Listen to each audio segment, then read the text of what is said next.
Hello guys, कैसे हो? भगवान जी से यही प्रार्थना है कि आप अच्छे हो और जो भी आपने सपने देखे हैं वो जल्दी और ज़रूर पूरा हो। आज तो करवा चौथ था, तो आज मेरी भी इतनी पढ़ाई नहीं हुई क्योंकि अभी मतलब पूरा दिन इसी में लग गया। और अब दिवाली आएंगी तो दिवाली तक थोड़ा डिस्टर्बेंस सबको ही रहेगा। और आप बताओ, आप सबकी पढ़ाई कैसे चल रही है?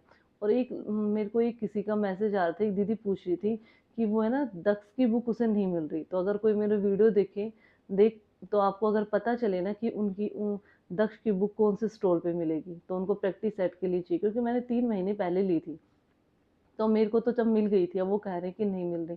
पर मुझे लगता है कि ये तो हर जगह मिल जाती है। फिर भी अगर किसी को पता चले कि भाई सच में नहीं मिल रही, या फिर वो कहीं पास ही गए हो, जैसे वो उनके पास नहीं हो जो जिनके पास गए, तो आप ये ज़रूर बताना। और एक आज मोटिवेशनल स्टोरी के साथ आई हूँ, और ज़रूर सुनेगा। आशा करती हूँ आपको पसंद ज़रूर आएगी।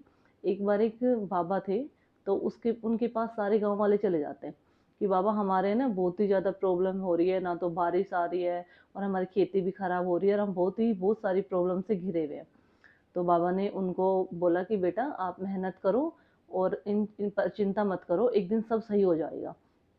ऐसे करते 1 महीना बीत गया। 1 महीने तक वो सब बिल्कुल शांत थे और मेहनत करते रहे, जो भी काम था उनका वो करते रहे, और वो सब शांत थे। फिर 1 महीने बाद वो बाबा जी के पास फिर से जाते हैं, और फिर वही प्रॉब्लम जो उनको पहले थी वही बताते हैं। फिर बाबा जी कुछ नहीं बोलते हैं। फिर अगले महीने फिर जाते हैं, और जो सेम प्रॉब्लम थी वही फिर बताते हैं। ऐसे ऐसे करते हुए 3-4 महीने हो गए लगातार। जो उनकी प्रॉब्लम थी वो जाए और बाबा को बताए। बाबा ने सोचा कुछ तो करना पड़ेगा, ये रोज यही प्रॉब्लम लेके आते हैं। तो बाबा ने सारे गांव वालों को बोला कि आप इकट्ठे होके एक पेड़ के पास मिलो, गांव में पेड़ के पास। तो वो सारे इकट्ठे होके गांव के पेड़ के पास चले गए। तो फिर बाबा ने उनको है ना एक जोक सुनाया, तो सब बहुत हंसने लगे और तालियां बजाने लगे, वाह बाबा बहुत अच्छा सुनाया, बहुत अच्छा जोक सुनाया। फिर बाबा चले गए। बाबा ने फिर 10-15 दिन बाद फिर सबको बुलाया और वही जोक फिर रिपीट किया। फिर पहले से थोड़ा कम हंसे, तो कुछ कम ही तालियां बजी, और फिर वो चले गए। फिर बाबा ने अगली बार तीसरी बार फिर बुलाया उनको 15 दिन के गैप में। फिर उनको वही सेम जोक रिपीट किया, तो देखा कि कोई नहीं हंस रहे। फिर बाबा ने कहा कि जैसे तुम एक ही जोक पे बार बार नहीं हंस सकते, वैसे ही तुम एक प्रॉब्लम को बार बार करने से वो प्रॉब्लम दूर नहीं होती। तो इस कहानी से हमें ये सीख मिलती है कि हमें किसी भी जो हमारे प्रॉब्लम है उसको बार बार हमें याद नहीं करना चाहिए, क्योंकि याद करने से, उसको गाने से या टेंशन लेने से वो प्रॉब्लम दूर होगी नहीं। तो यही मैं इसको हम अपनी स्टडी पे लें, या फिर अपनी वैसे इंसान अपने डेली लाइफ में सोचे कि हमें अगर कोई प्रॉब्लम है। देखो, ऐसा कोई इंसान नहीं जिसकी लाइफ में प्रॉब्लम ना हो। सबकी कुछ ना कुछ किसी तरीके से, किसी को हेल्थ इशू, किसी को कुछ प्रॉब्लम कुछ ना कुछ रहती है। इस दुनिया में आए हैं तो ये तो है नहीं कि हम, अगर हमारे पास कोई प्रॉब्लम नहीं होगी तो फिर तो हम भगवान ही हैं।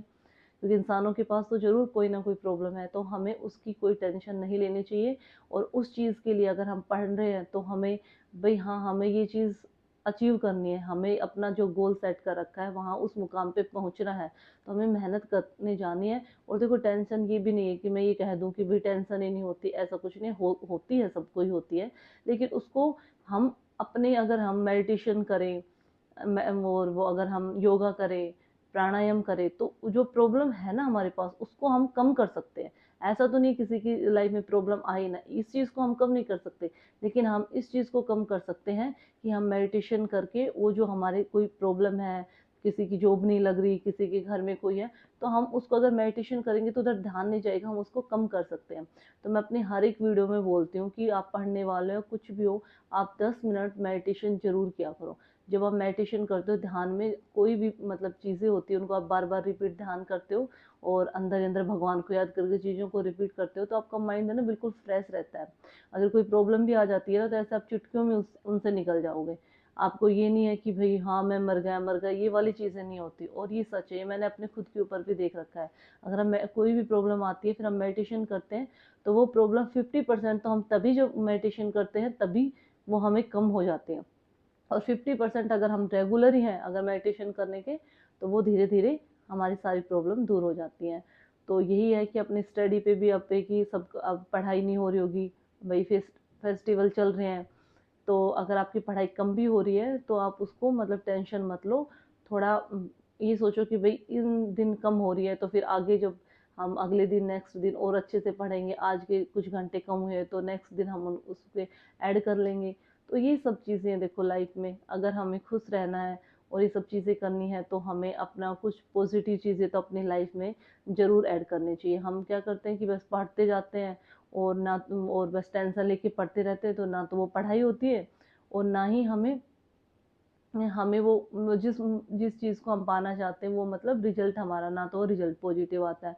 और ऐसे ही अगर हम घर में रह रहे हैं और हमारे पास कोई चीज़ें आ जाती हैं सामने और फिर हम उससे निकल नहीं पाते, उसी में उलझे रहते हैं, टेंशन रहते हैं, कहते हैं ना जो चिंता वो चिता के समान है, मतलब वो इंसान को अंदर अंदर जलाती रहती है। तो बस यही है कि भगवान ने हमें ये इंसान जन्म दिया है, इतना इतना बढ़िया हमें भेजा है भगवान ने मनुष्य शरीर देके, 84 लाख जूनियों बाद मिलता है ये जन्म, और उसके बाद हम यहाँ आए हैं। तो हमें इसका कुछ ना कुछ अच्छा करना है अपने जीवन में और खुश रहना है और पॉजिटिव माइंड के साथ हमें अपने गोल को अचीव करना है। तो बस यही था।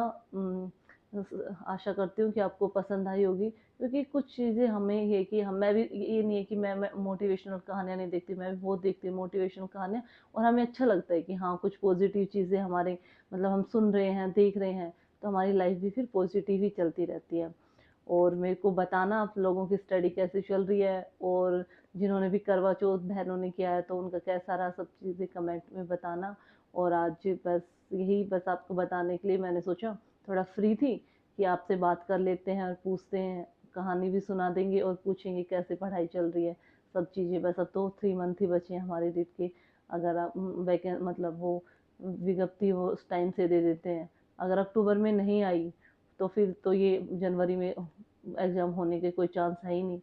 पर जैसे कि सुनने में आया है कि भी इस महीने आ जाएंगे अपने अक्टूबर लास्ट तक, तो फिर अपना वो है ही, और अपने को तो वही सोच के चलना है कि हमारा तो जनवरी में ही है। और जो भी हम सब मेरे साथ मेरी फैमिली है यूट्यूब में, मैं अपनी फैमिली समझती हूँ उनको, क्योंकि वो हमें सुनते हैं, वो हमें आगे बढ़ने के लिए प्रेरणा भी देते हैं कि हम अच्छे कर रहे हैं, हम अच्छा कर रहे हैं, हमें उनसे प्रेरणा भी मिलती है। तो आप सबका प्यार, आप मुझे इतना प्यार दे रहे हो यूट्यूब पे, उसके लिए आपको थैंक यू बहुत सारा, कि आप मेरे को आगे बढ़ाने में और आप सपोर्ट कर रहे हो। ऐसे ही अपने को आगे बढ़ना है और अच्छे अच्छे कंटेंट आपको ला के दिखाने हैं, और कंटेंट वही आएगा इस यूट्यूब पे जो हमारे इंडियन रिचुअल को फॉलो कर रहा हो। मतलब ऐसा कुछ भी नहीं, जब भी मैंने यूट्यूब करने का सोचा था यही था, दिखाना सब कुछ अच्छा ही है, जो हम हैं वो ही सेम दिखाना है। तो हम जैसे अपने भाई अपनी भारतीय संस्कृति तो सबसे आगे है, तो हमें उसी को ही लेके चलना है। तो आशा करती हूँ आपको ये वीडियो पसंद आई। अगर आपको ये वीडियो पसंद आई तो वीडियो को लाइक एंड सब्सक्राइब जरूर कीजिए। Thank you.